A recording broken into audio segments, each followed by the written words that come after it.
Who should pay for stopping the sewage? The obesity epidemic costing billions. And is space really the final frontier? This is Politics Live.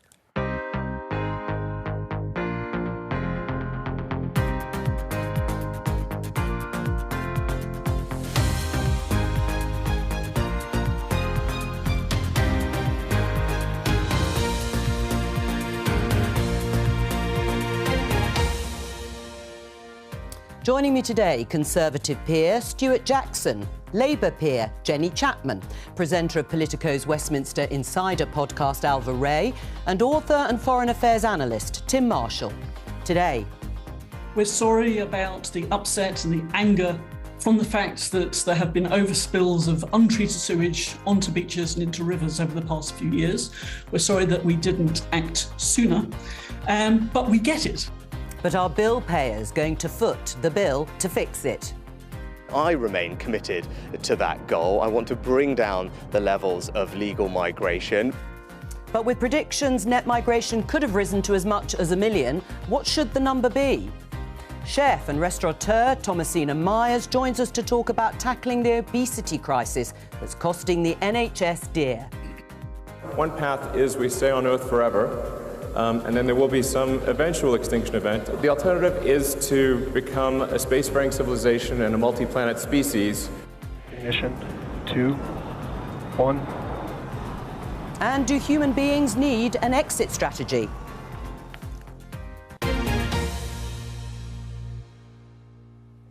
Let's start today's programme with the headline in The Times. Water firms' £10 billion plan to prevent sewage spills. You heard there in the headlines an apology from the head of Water UK, the industry body. They say they understand the concern and the upset of the public, but a pledge of £10 billion of investment will probably result in higher bills. So is an apology, Stuart, that comes with a £10 billion price tag really an apology? No, I don't think it is. And I've always believed that you need to have a tougher sanction regime with these companies.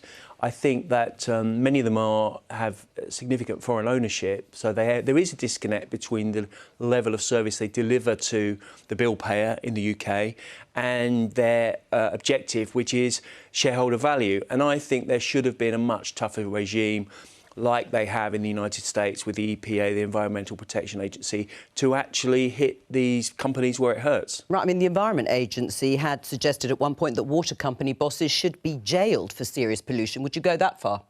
I think it should be considered because, you know, what this does, it completely undermines the whole ethos of privatisation, which generally has been good in terms of bringing significant capital into the industry. But they can't get away with this behaviour for very much longer. What do you think, Jenny? Is that £10 billion promise of investment really going to cost us? Well, I think this has been going on for years and people are just fed up. Our rivers are dying and people are seeing it now with their own eyes. So what we need is mandatory testing, we need automatic fines, and we need to make sure that the people who are running the companies are held accountable. That hasn't been happening. And but it is actually a legal requirement already, I think. Most of those things, real-time data on sewage spills. Joe. No, so it's not. So you know, you need a government that's active and interested and is going to enforce what's been going wrong. Because at the moment, it has been a bit of a free-for-all with people who use these rivers every day, reporting problems, not having their voices heard, and then eventually something might get done, and there may be a fine, which frankly, you know, is a tip of the iceberg for some of these companies.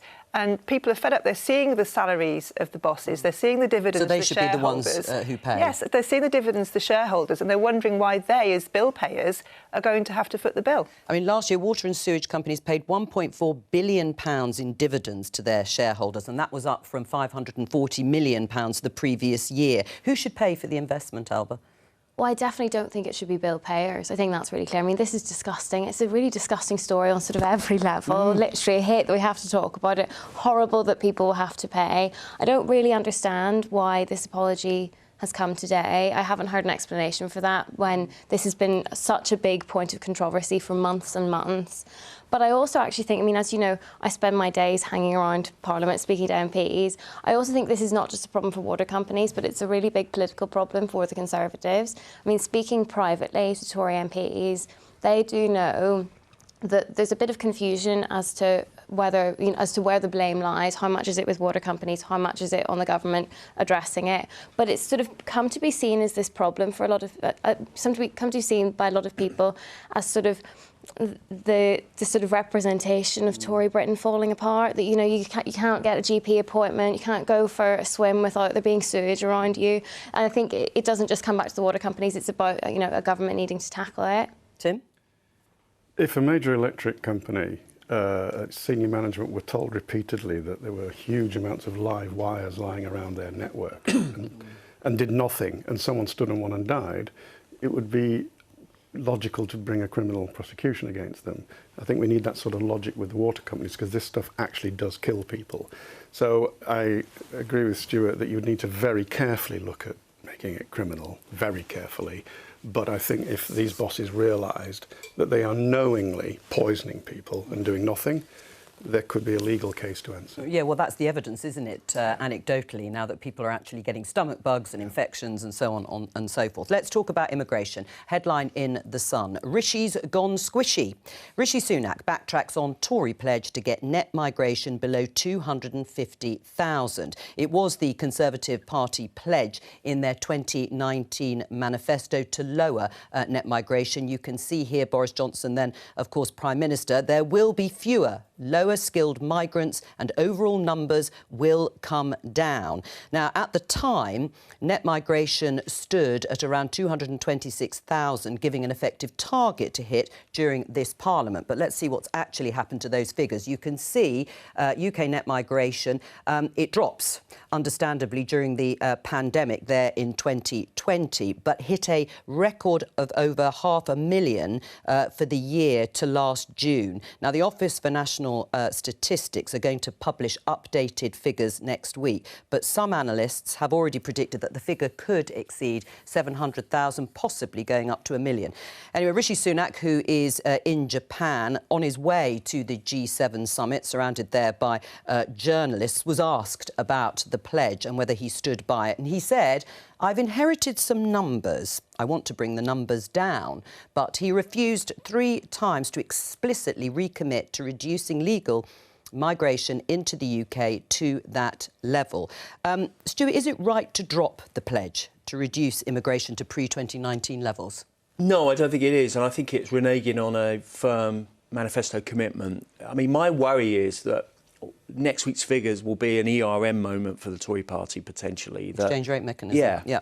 In what happened in 1992, where people actually gave up on the Tory party thereafter. And I do think that if you're seen to not take seriously this issue, there's a problem. I mean, there's a distinct difference between people who are social liberals, globalist type thinking people who think that actually effectively uncontrolled migration is a great thing, and there are other people saying, look, people are genuinely concerned, not racist, not xenophobic, but they're genuinely concerned about the impact on public services, housing, for instance.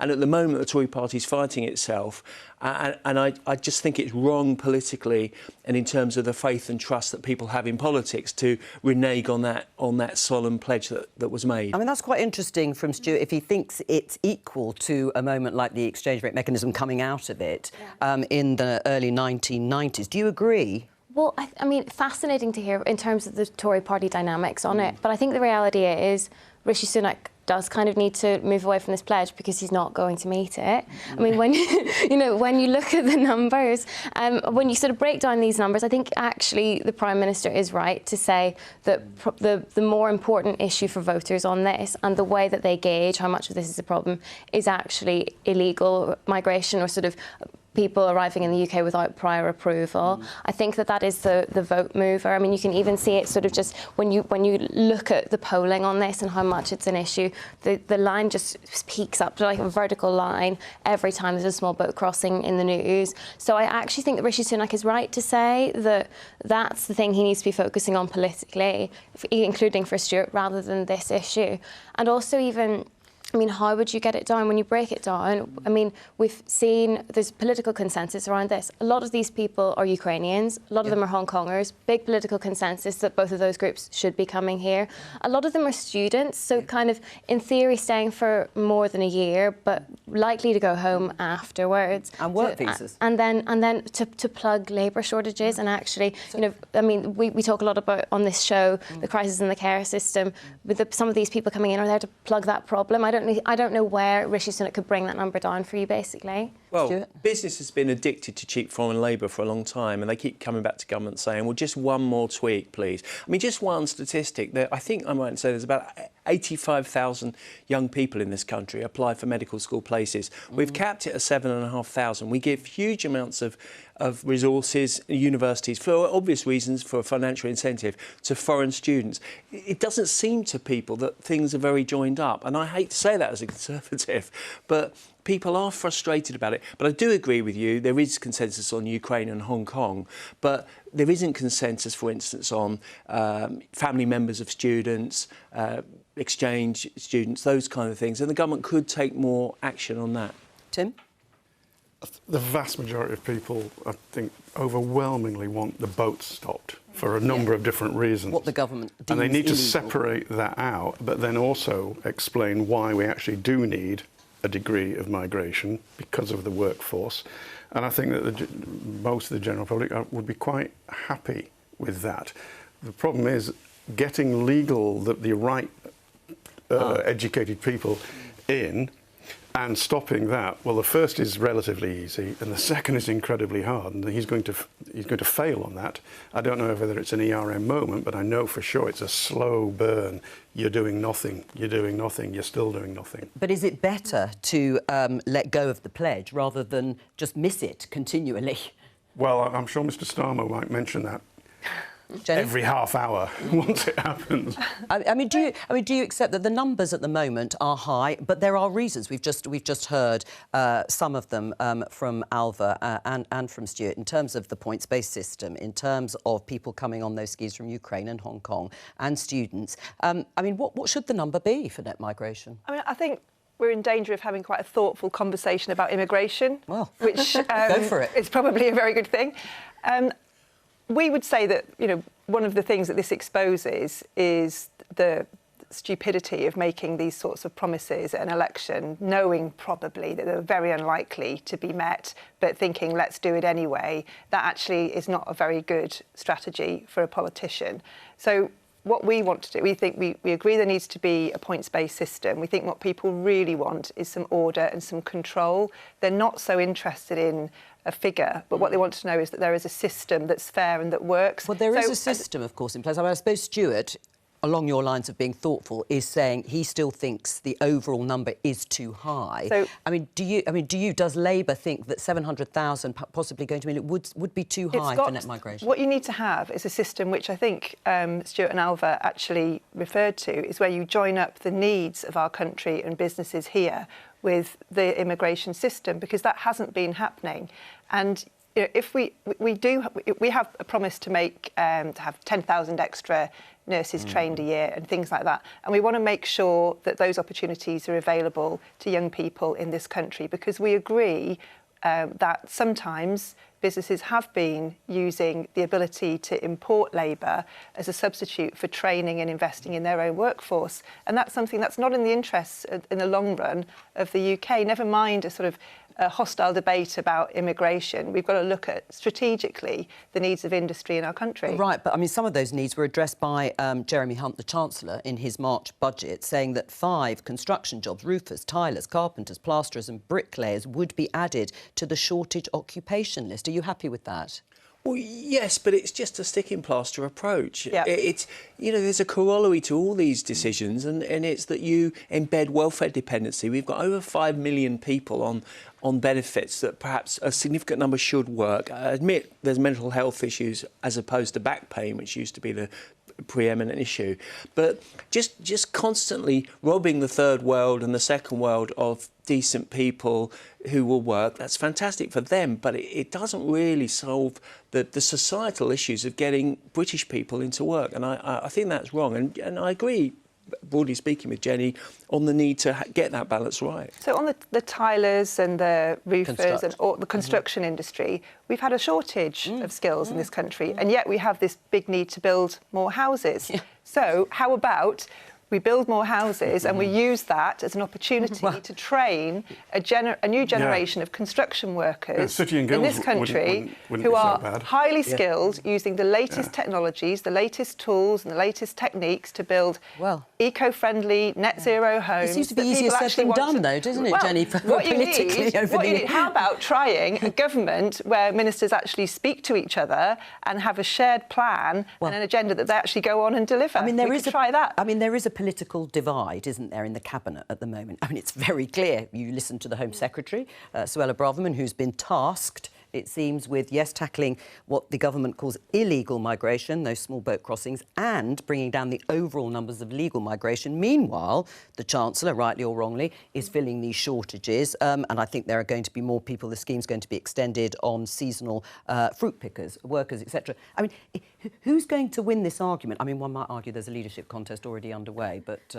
Yeah, I find it strange, actually, because I think that, I don't know for certain, but I actually think that probably the main way in which people feel personally affected by this is asylum seekers in their constituency being housed in hotels. The people who feel very strongly about this are in that kind of bracket, and that's driven by Suella Braverman. Like, who can fix that? Suella Braverman. Why is that such a big problem? Suella Braverman and the Home Office. I don't think that it's legal migration and just the number going up and down that's really driving this in the same way. And also all of these specific changes that are being made by the Chancellor, by the Education Secretary, are driven by a need in different parts of the Tory party. This week it's been on farming.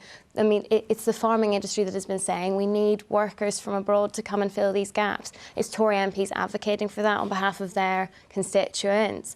I don't think Suella Braverman is going to win that argument. Maybe it's for other reasons that she's putting up such a fight. Well, I mean, Tim, there is polling evidence to support, I think, what you were saying earlier, implying that actually since Brexit, immigration matters less to some people, generally coming third or fourth on the list of the most important issues facing the country, probably because of cost of living at the moment. But there are pressures on public services too. There are huge. There's also, and it's not discussed enough, there's an element of the sense of fairness. There is, it goes deep in all human cultures, all human societies, this sense of fairness. And when people see people being put up in hotels, and I'm not suggesting they are, living the life of luxury, but you will never persuade large swathes of our population that, hang on a minute, John, I used to went to school with, is on the street here. They're in a B&B with two of their kids, and we're paying to put these people in hotels. You will never win that argument. So it just needs to be separated out. The migration policy we need for the economy, and I go back to City and Guilds, or whatever you want to call it. It was Mr. Miliband who said about 10 years ago he wants to see a point where every single child goes to university. That's nuts. I want to see a time when you get this massive choice and there's all these trades, craft, skilled people, train up the British workforce because the money's good and the work is Well, that may good. be the driver. Definitely good now. Yeah, well, in terms of the salary and the earnings. Absolutely. Or an electrician. Technical and vocational education. We've got to put more money. Both parties understand that. To rebalance the economy away from, just focusing on university. But the Tories have got this thing about. They've got a very strange approach to education because on the one hand, Stuart will say that, and you will hear a lot of Tories say that. But on the other hand, they've done some terrible things to BTEC and to 16 to 19 education. And they've not actually done anything that would make this situation any better. And I keep coming back to this issue about you have an agreement on what the problems are that face the country, but actually the ability to implement and to overcome some of those political divides within the cabinet, because they're what's really holding it back. And Rishi Sunak just doesn't seem to be able to bring those characters together to deliver. Well, one of the other issues, I suppose, to put into the mix is the fact that the number of people not working in the UK due to long-term sickness has risen to a new record. More than 2.5 million are not working due to health problems. And one of them is this, in this headline, the Daily Telegraph: massive cost of obesity to the NHS is revealed. And it says the heaviest patients require spending of £1,400 a year, twice the total for those of a healthy weight. And it is one of the biggest challenges for the UK economy, is reducing demand on the health system and increasing economic productivity. Let's talk to Thomasina Myers, cook, writer, television presenter and co-founder of the Oaxaca chain of Mexican street food restaurants. Welcome to you. Thomasina, why are people getting bigger? Well, it's not about people. We haven't suddenly got greedier and lazier. That's not what's happened. What's happened is our whole food culture has changed and the food system has changed around us. So today, 57% of our food basket is ultra processed. Now, there are increasing studies showing that this particular type of foods are really bad for us. They're leading to diabetes, dementia, cancers. And that is what's causing this long-term sickness and breaking the NHS. And it is interesting that the government, in two of its policy focuses, is on fixing NHS and fixing the economy. And that is all wrapped up in the food system. And I think we have to start looking at this piece, this ultra-processed food piece, as being commerciogenic. Like, unless there's conflicts of interest are limited, and we stop marketing and having such a proliferation of them around, then we aren't going to fix anything. Right, so you want the government to specifically tackle that issue of processed foods? Well, they have to, because even the food companies, I mean, they're making vast amounts of profits off the back of these foods, but they can't do it alone without legislation and rules. Not, you know, if one company stands against it, then their shareholders will kick them out. So we have to have government to focus on it, and there has to be a limit to the conflicts of interest. And then things like those crafts, like get food education back in schools, use procurement in hospitals and prisons and schools to get better food through. And let's just feed the whole nation better, delicious tasting food. Thomasina, I've got a couple of politicians in the studio, Conservative and Labour. Stuart, listening to that, specifically on tackling the scourge of processed foods and what it's doing to people, it's not about them being greedy and lazy. I think the strange thing is we've never had so much information about how to eat healthily and have a proper diet across all media. So there must be something else. And I too tend to agree with Thomasina. I voted for the sugar tax, I think, in 2015 when I was in the House of Commons. And I think there is something for government to get involved. This scourge of ultra-high processed foods, we need to look at it because there is a causal link between that and increasing obesity. And education is important, but if we need to use the tax system, I think we need to do that as well, because we can't just sit back. The average person is paying £3,000 in tax every year for the NHS. And the balance between people working and paying tax and those needing the NHS is shifting, and it's an unsustainable system. So obesity is probably the #1 issue in the NHS. Jenny? I pretty much agree, to be honest with you. I think that the government's got a leadership role here. I think we've got companies, a food industry that's very, very good at getting people to make choices that we all know are not in our long-term best interest. Right, and so actually, what would you do? If Labour win next year, what would you do? I would be getting in those food companies and saying, work with us, because it's in no one's interest that people are dying younger. We also need to do, we also have a responsibility around children and prevention. You know, I shudder when I hear things about giving jabs to teenagers to make them lose weight. Yeah, well, surely there is a moment much earlier around sport in schools, around eating in schools, around skills and education, and helping people have a healthy relationship with food before they even get to that situation. Thomasina, you're worried about advertising, aren't you, particularly to children? Well, children get over 500 advertisements on junk food to their phones and through tech every day. And that was one of the key legislations that the government were going to bring in, and then they've U-turned on it. And that's got to be crucial. Absolutely right. I mean, what do you say about, the Conservative government did, Boris Johnson promised to bring in, I think it was a ban, wasn't it, on those sorts of adverts before the watershed, and it got delayed and it still hasn't happened. Well, we've had battles over chocolate oranges at the checkout and other battles. I'm not an ultra-libertarian. I don't think people should have a right to hurt their own health and particularly their children, their families. I do think there is definitely, I have to agree, I violently agree with Jenny Chapman here, that we can't just go straight to legislation. We do need to give the opportunity to the food companies to change for the good of the country. But you have something like Kit Kat breakfast cereal, which they're defending, saying, but it's not aimed at children. I mean, come on. Thomasina? No one believes that. Thomas, nutritious. The Kit Kat cereal is allowed to be called nutritious. I mean, how is that allowed? 500 adverts of junk food to kids every day on their smartphones. Right. How is that sensible? Right. Well, how is it allowed to? I mean, how are food companies? Will they really toe the line, even with politicians wagging their finger? Not in the end. Well, if they don't, then we will have to legislate because this is costing. And parents and guardians have a role. Of course they do. I mean, as a parent, you do have to watch what your kids eat. But at the end, if that doesn't work, a government must be prepared to intervene because it's costing all of us, not just with our health, but we're paying for it as well.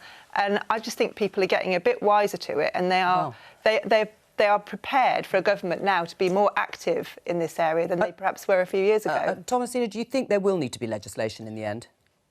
Well, companies sadly cannot act alone because if one company acts, their competitors will overrun them. So we've absolutely seen that hasn't worked.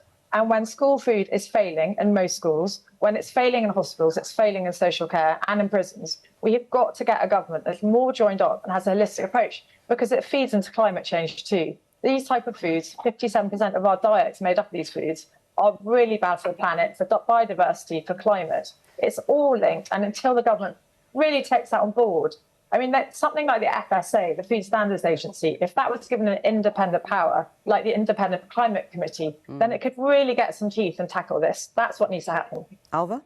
Well, I basically agree with everything that's been said. I feel like maybe just the other missing part of the puzzle is people's working conditions and how much time they actually have to cook. I mean, I think it'd be all well and good certain things being legislated against, things becoming more expensive. But if you're, a mum working 3 jobs and you don't have much time, it is probably much easier to buy a ready meal than to cook a meal from scratch. And I suppose that I'm not proposing a solution on that, but I think that looking at where this can fit into people's lives rather than just looking at it from a top-down approach is probably quite important too. I mean, obese patients, as we've discussed, are costing the NHS twice as much as other patients. But, I mean, how far should the state go, Tim, in terms of forcing people to lose weight? It's a real tension, isn't it, between a nanny state and a culture that looks after its own. And what the food companies are taking advantage of is tens of thousands of years of evolution. We were hunter-gathering. When you come across something with loads and loads of sugar, you'd ram as much of it in your mouth as you possibly could to store it up. And that gives you a lot of pleasure. Now, you fast forward to only about 20 years ago, and then suddenly in comes this explosion of processed food, which makes us feel temporarily quite good. And we are ramming it in constantly, not just as we come across it every now and again. And they have taken advantage of that. And as for time, we've known about this for at least a decade. It has been slow, hasn't it? So reluctantly, I would fall down on the side of legislation. You would? Reluctantly.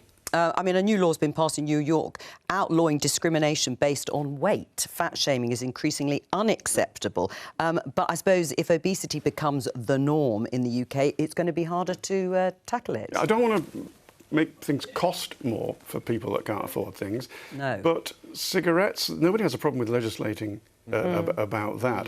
The laws about the certain amount of things you can put in, which is difficult politically because who the hell are you to tell us what we can eat? The other thing is we are also addicted to cheap food, and it's very sensitive politically to put people's food prices up, and the supermarkets and the manufacturers know this. Right. I mean, Thomasina, final word to you on the issue of food, because people argue it's very expensive to get fresh fruit, fresh vegetables, and there's that time issue that we've just talked about. Do you accept that that is a potential problem for people? Fresh food, of course, is expensive, but when you see that the food we're eating is costing the economy £74 billion a year and it's breaking the NHS, what are the alternatives? Thomasina Myers, thank you very much for talking to us today. We're going to move on and we're going to talk about space. Just have a listen to this. History is going to bifurcate along 2 directions. One path is we stay on Earth forever, and then there will be some eventual extinction event. I don't have an immediate doomsday prophecy, but it's eventually, history suggests there will be some doomsday event. The alternative is to become a spacefaring civilization and a multi-planet species, which I hope you would agree that is the right way to go. Do you agree with that? I mean, just to say, you've just written the latest book in your series about the future of geography. This is How Power and Politics in Space Will Change Our World. Is Elon Musk right? Yes, but in a much longer time frame than he was working on, which was 2050 and 1 million people on Mars. That will not happen.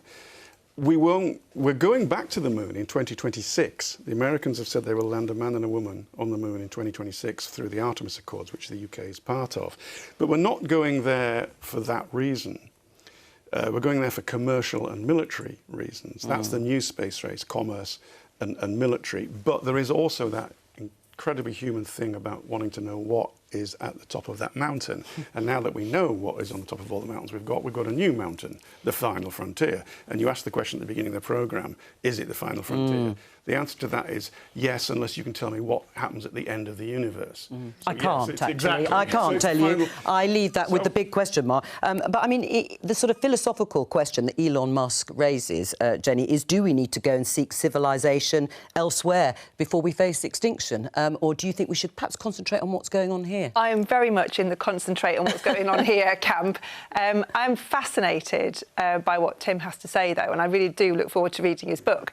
But I think we've got so many issues confronting people here at the moment. We've just been talking about people not being able to feed themselves properly, and that's where my focus is. But I do, having said that, I think there's a big opportunity here for the UK to be involved with this. It's exciting. These are great jobs for people. There's some great science is going to come from all of this, and we should be there involved in the middle of it.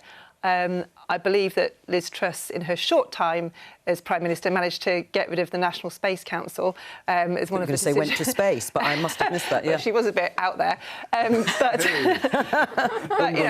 let's not let that stop us. Let's get ourselves at the forefront of this. We're good at this stuff. Yeah. We've got great universities, and we should be, there leading the way. Yeah, do you agree? I mean, is this something that sparks your curiosity? Yeah, I don't think it's a mutually exclusive idea to sort out what's happening on Earth. But, if you look at Vasco da Gama, Magellan, Columbus, humanity's always striven for knowledge and experience of another world. And I think this is just another much more technologically based version of that. Well, can we do both at the same sort of pace? I mean, Alba, this is the headline in BBC News. Global warming set to break key 1.5 Celsius limit for the first time. Indicates perhaps we should be focusing more here before we go out there. Yeah, I agree with Jenny that I think this book sounds fascinating, but I always feel a bit uncomfortable when we talk about sort of space stories or like these massive sums of money when we've been speaking, I don't know, a few breaths before about much smaller issues that affect people's lives so much more. I mean, I'm all for taking a step back and looking at things globally. But when you do that, I think you can just see that sort of as a human race, we're so bad at sorting out our problems together. I think it's something like we make 3 times as much food for the global population than we need, and yet half the population is starving. We haven't sorted out problems like that. We're not sorting out climate change. And then when we take a step back, it's sort of in a quite Western way, thinking like, oh, well, let's find another planet to live on. When I was 15 in 1980, a little while ago, I think something like 15% of the global, 40% of the global population lived under $1 a day. It's now less than 9%. So progress through science is happening, and space exploration, I think, is a quantum leap further. And obviously, I was also brought up watching Star Trek, so I think... Weren't we all? It's going to be a fantastic, exciting adventure. I was more Doctor Who. But the question I've got for Tim about this, and I suppose you're going to say read the book, is how the politics of this all work, because the big players are China, Russia and America, and obviously relations ain't good here on Earth. So how is that going to play out? It mirrors what's happening here. Right. There is the American-led bloc, which the UK is in. The Artemis Accords, 23 countries.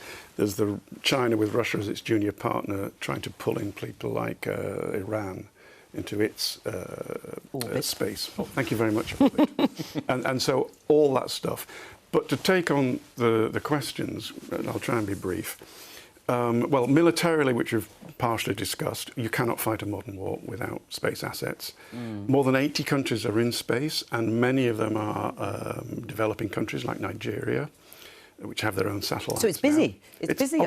Yes, there's going to be another 20,000 satellites launched this decade. But also, the very things we need for renewable energy are there on the moon. The lithium, the many of the metals that go into the giant wind turbines. Now, that will happen, I believe. We will mine the moon for those things, which is probably a good thing. And then also, a little further out, vast fields of solar panels can direct the sun's rays directly down to the Earth 24/7, because there's no night and day up there.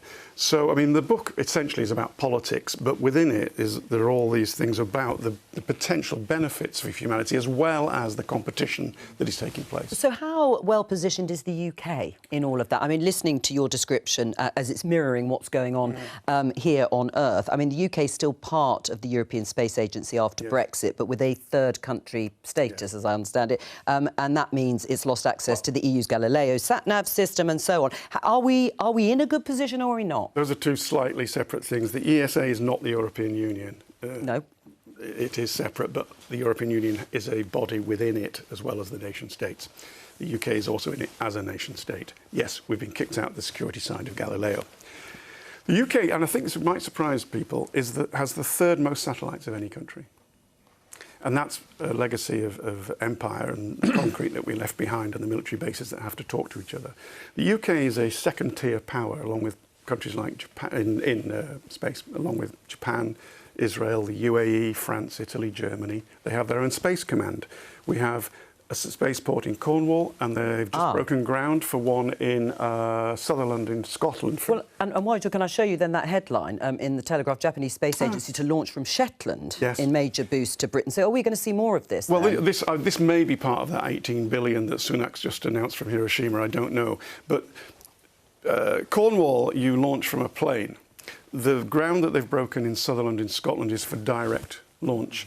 To put small satellites up. We make satellites, we're good, we've talked about our scientists. We are a second-tier space power and probably destined to remain that, but within this block, and I'm afraid we're going out in this new space race for commercial and military reasons, not as united humanity. Right. I mean, do you think it is worth then investing a bit more time and energy in that? Well, I suppose that would be my question to Tim. Like, when you've been researching this, is there a trade-off? Maybe we have no option, but when you look at China's spending on space exploration as opposed to investment in its population, it's still, I mean, it's much better than it was, but, that's still, a very poor population in many ways.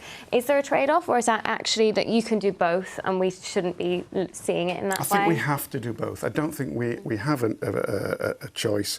I accept that there are these problems on Earth, but space will help us solve some of them. One small example, the satellites now can tell a small farmer, let's say in Ghana, you have a field the size of a football pitch. If I was you, I would sow this crop in that half of it. That's very, very useful knowledge. It comes from the satellite. But it's interesting on your question about a trade-off, because, I mean, rolling back to Cold War times, the spend on defence, the sort of peace dividend at the end of the Cold War, we could spend more on things like health and education, broadly speaking. Might that, we're looking again at spending more on defence, rightly or wrongly, because of the Ukraine war, and this may feed into that if, as Tim's saying, it's important militarily as well as all the other reasons. One thing that I'd like to ask, it's asked Tim. It is. It's about, is there a rules-based regime here, or if it isn't a regulation regime, should there be one, and is it likely? It's a central part of the book, this. We do not have the rules of the road for the 21st century. They were written in '67, the Outer Space Treaty. Didn't have lasers then. They said, don't put weapons of mass destruction on your satellites. OK, I won't, but I might be able to arm them with lasers. There's no rules about how close one satellite can be to another. We need, very urgently, a brand new set of rules, internationally agreed, for that and for space debris. And well, space debris, what are the consequences if we don't have some rules sort of written up? I don't want to make you cry. Don't. My makeup will run. She can't cry. I can't. I have to hold it all together. But no, go on. There is a potential danger of the satellites, which are absolutely integral to the world economy and to our critical infrastructure. They are in danger of space debris, and we need to have a global agreement to clear it up. I mean, there are things like this sort of issue, satellite space, and AI, artificial intelligence. And asteroid hits. Yeah, but is government really able well, that's to another keep one. up? He talked about an extinction event. An asteroid, massive one, is one, and that's why humanity spent X billion on DART 2 years ago, which went X 100 million miles, whatever it was, and managed to deflect an asteroid as a test, and it did it. That was money well spent. Yeah. Jenny? I mean, it's just fascinating, isn't it? I mean, just when you think that we've got a real struggle working out how to fund the NHS properly and our education system and keep people safe on our streets, we find that we also have to worry about asteroid hits and is there enough space for all the satellites that we need? We'll save that for another time, And solar flares, because go on, sorry, Jenny. Well, the concern that I have is that, yes, there does need to be some sort of rules internationally agreed, but we seem to be doing a very bad job of agreeing rules. We will go through 10 years of absolute competition in space and then might come together. It's the pattern we saw with nuclear warfare. It took years before they actually got round the table again. So you need international leaders who have the foresight and the gravitas and the understanding and the diplomacy skills to be able to deliver that, and I worry that we don't. Let me bring you all back down to earth. The Telegraph, sending F-16 fighter jets to Ukraine is up to White House, says Ben Wallace, the Defence Secretary. I mean, Stuart, Rishi Sunak and the Dutch Prime Minister, Mark Rutte, are going to rally sort of an international coalition, they say, because we don't have them. But Ben Wallace presumably is right. It's just not going to happen without the Americans, and they've said no so far. Yes, so far.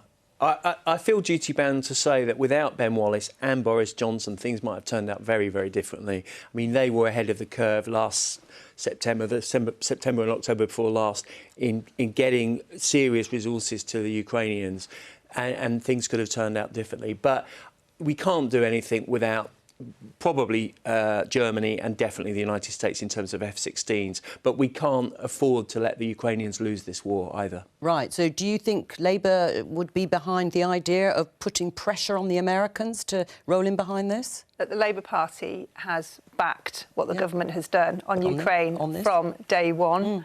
And, you know, we are mindful of the issues around escalation, of course we are, and this does need to be taken seriously. You can't just be gung-ho about it. You know, you do have to, everything has to be considered carefully. But what you're not going to see is the Labour Party trying to sort of throw rocks at the government over this. It's essential that we stick together. We are absolutely resolute in our position, which is clear about supporting Ukraine. But there is a bit of a dilemma, isn't there? Putting pressure on the Americans because they are the ones, maybe with Germany, as Stuart was saying, to actually supply this. And on the other hand, escalation is a problem, Alva.